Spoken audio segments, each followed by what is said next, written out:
হুজুর, কোন ধরনের মেয়েদেরকে বিয়ে করলে সংসারে কখনোই সুখ আর বরকত আসবে না?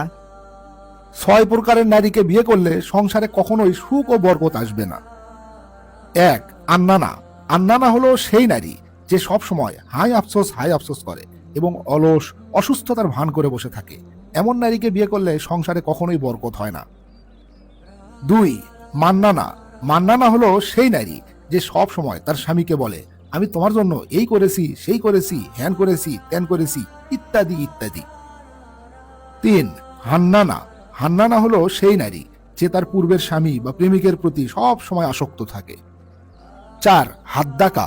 হাদ্দাকা হলো সেই নারী যে নারী কোনো কিছুর ওপর থেকেই লোভ সামলাতে পারে না, যে কোনো কিছু চোখের সামনে দেখলেই সেটা স্বামীকে কিনে দেওয়ার জন্য চাপ দিতে থাকে। 5. বারবাকা। বারবাকা হলো সেই নারী যে সারাদিন কেবল সাজসজ্জা ও প্রসাধনী নিয়ে মেতে থাকে।